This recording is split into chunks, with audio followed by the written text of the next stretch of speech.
Un nouveau procès pour Nicolas Sarkozy. Vous avez suivi ça, Monsieur Ferry. L'ancien président de la République est jugé depuis une semaine par le tribunal correctionnel. Il est accusé d'avoir scellé un pacte de corruption en 2007 avec Mouammar Kadhafi afin de financer sa campagne électorale de l'époque. Il est là ce soir pour s'expliquer. Voici Nicolas Sarkozy.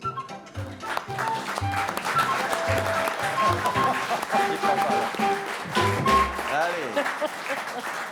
Monsieur le Président. Bonjour. Bonjour mes chers compatriotes. Quel plaisir de vous revoir. Alors, vous êtes content du cadeau de Noël qui vous a fait le Jérôme Kerviel de l'Élysée, hein? En vous offrant François Bayrou. Bon, c'est un cadeau vintage. N'essayez pas de revendre sur le bon coin, personne n'y en voudra. Ah tiens, ça va, Luc? Salut, mon grand. Et vous savez que... Mon grand. C'est gentil. Vous savez que c'est grâce à lui que j'ai rencontré ma Carlita. Oui, hein. Tu te souviens, Luc? Elle était tombée croque-love de moi, ma spaghetti. Faut être honnête, pas au premier regard. Hein. Au premier regard, j'étais plus bas. Elle me voyait pas. Elle voyait que le mur. Mais ensuite, elle s'est servie de moi comme d'une guitare. Une guitare à une seule corde. Je vous dis pas où elle est la corde. C'est une corde sensible. En tout cas, je l'aime bien, Luc. On dit qu'il en a que pour Platon, Kant et Nietzsche. Ben, c'est pas vrai. Lui, ses idoles, c'est Franck Provost et Jean-Louis David. J'aime bien ta coupe de cheveux, d'ailleurs. Hein. Ils font la même pour hommes. C'est quoi que tu nous as fait aujourd'hui? Un petit dégradé? Non, s'il vous plaît, Nicolas Sarkozy. Pourrions-nous revenir à l'affaire qui nous occupe en ce moment et qui vous occupe, le procès pour soupçon de financement libyen de votre campagne présidentielle en 2007? Quelle indignité. Est-ce que vous me voyez, M. de Vernières, faire la manche dans une tente berbère auprès de M. Kadhafi, alors que j'avais Claude Guéant pour ça? Non, mais alors justement, vous avez raison d'en parler, Claude Guéant est lui aussi sur le banc des accusés. Je vais vous dire, je l'aime bien, Claude Guéant. Il aurait pu être livreur chez Deliveroo ou représentant en valise samsonite. Je suis innocent, M. de Verdière, je suis innocent. Le coupable, c'est Paul Bismuth. Et c'est pas parce que Paul Bismuth, il a la même voix que moi, que ça veut dire que c'est moi. Il y en a plein d'autres qui utilisent ma voix. Je connais même un Corse qui n'arrête pas de m'imiter dans une émission de télévision sur Paris Première. C'est vous dire. Hein. Alors répondez plutôt à cette question simple. Avez-vous bénéficié d'argent libyen pour votre campagne de 2007? Vous voulez que je vous le dise? Eh ben, je vais vous le dire. Dans les cocktails dînatoires de ma campagne, M. de Verdière, il y avait quoi au menu? Hein? Des petits fours jambon-fromage ou des loukoums? Des petits fours jambon-fromage, voilà. Et Kadhafi, je peux vous dire qu'il n'était pas très jambon. Hein. Il y avait aussi des petits biscuits Belin. Vous savez, les Monaco. Ouais. Ben, ça ne veut pas dire que c'est le prince Albert qui me les a avancés. Hein. Alors, dans une autre affaire, vous avez été condamné à porter un bracelet électronique et pourtant, vous ne l'avez pas encore. Cette manie qu'ont les juges à vouloir me transformer en manège à bijoux. Hein.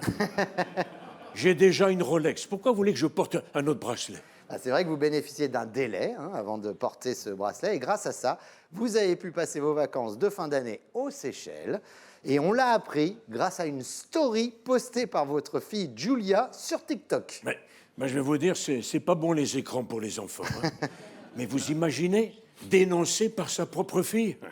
Il y en a qui ont l'impression d'avoir des couteaux dans le dos, ben moi c'est des téléphones portables. La prochaine fois, je vais dire à Brice Hortefeux de ne pas lui apporter un iPhone à ma petite Julia. Hein. En plus, regardez, il est ridicule, Brice, en Père Noël. Il a le visage de la même couleur que le costume. C'est ce que j'ai dit quand il est parti voir Kadhafi en Libye. Avec ta peau de roue, faut pas t'exposer au soleil. Hein. N'empêche, monsieur de Verdière, est-ce que c'est normal qu'un ancien président de la République soit traîné dans la boue? Hein, au risque de salir mes talonnettes. C'est d'ailleurs pour ça que jamais j'ai fait de discours sous la pluie, comme notre andouille de Bob l'éponge de Tulle. Hein. Oh, s'il vous plaît, s'il vous plaît. Est-ce que, Monsieur le Président, est-ce que vous en voulez au juge? Non. Ah. Non, aucune rancune. Aucun esprit de vengeance. J'ai changé, vous savez. Je suis devenu plus zen. Je suis juste partagé entre une colère froide qui me conduirait à leur remplir la bouche de ciment et les narines de coton hydrophile imbibé d'acide chlorhydrique pour qu'ils s'étouffent lentement dans leur jus de renégat putride, et une colère chaude qui me conduirait plutôt à leur arracher la langue avant de leur coudre les lèvres avec un croc de boucher afin qu'ils puissent plus jamais persifler comme une cocotte minute dans laquelle on aurait fait bouillir une décoction de cyanure. Ouais, bah, dites donc, quelle imagination. Oui, je suis sûr d'ailleurs qu'ils vont en faire un film. Ouais. Mais cette fois-ci, je vais vous dire, je suis pas certain que Jean Dujardin y soit retenu pour jouer mon personnage. On les connaît, les Wok. Ils sont capables de me donner mon rôle à Omar Sy.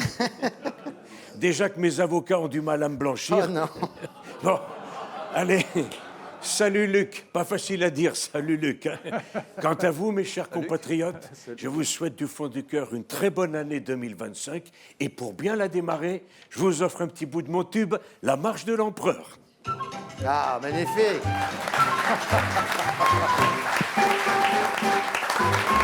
Michel Guidoni, s'il vous plaît.